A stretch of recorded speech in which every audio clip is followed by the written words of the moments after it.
Last video रे आपण मैंने देखी आम मैंने जाइलु त्रिवेणी संगम से श्राद्ध अस्थि विसर्जन करके घर को रिटर्न करूँ।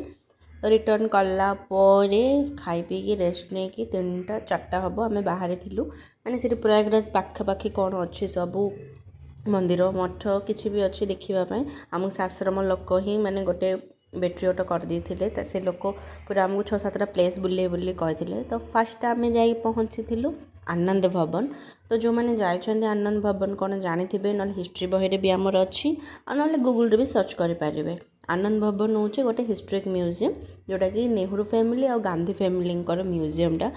तो भितर को मोबाइल भी एलाउ ना माने जी पर्यंत एलाउ अच्छे मुझे ही वीडियो बनई आउ भितर मु आसला गोटे कथा शेयर करी कि जदि भी प्रयागराज जाउछन्ते तो निश्चिंत थरे आपण सेठी विजिट करके आसतु कहीं आमे बही रे पढ़ी माने पढ़ी थिले गांधी फैमिली विषय हो नेहरू फैमिली विषय हो माने हिस्ट्री आम पढ़ी किंतु आप से प्लेस को जीवे ना रियली देखिए माने जो चरखारे गांधीजी बनाऊे सबू किसी जिनस माने नेहरूंकर सबू जोता बेल्ट आगे जो कोट पिंधुले सबू किछि आपण माने पाइबे। तो से भितर स्वराज भवन भी अच्छी इंदिरा गांधींकर सेटा भी आपण मैंने देखिपारे।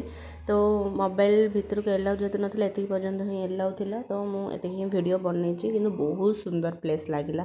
संध्या बेले जीवे ना आउरी मत माने मु जहाँ भावुँ संध्या बेले गले आउरी बढ़िया लगे। आम जो 3टा 4टा बेलू गलु से लोक भी नथिले। तो सेटा आम देखिकी यहाँ हूँ देखो तार बैगटा केते बढ़िया देखा जाउछि ना। तो सेटा आम देखिकी पळे आसथिलु स्वराज भवन को माने इंदिरा गांधी से तो आउट स्ट्रीट माने ये आमको बैग भी एलाउ थिला से भितर को आम बैग भी एलाउ नाथिला बैग पे टोकेन नबापाई पड़ूला। तो देखुं यहाँ हूँ इंदिरा गांधी जन्मस्थान से भितर आपण मैंने इंदिरा गांधी छोट बेलू पूरा बड़ पर्यटन आपण मैंने सबकि फोटो सहित बायोग्राफी पाइबे। तो से भितर को भी मोबाइल एलाउ नाथिला तो से भितर भी किसी मु वीडियो बनै नथिली बस खाली देखिए आम पळे आसलु।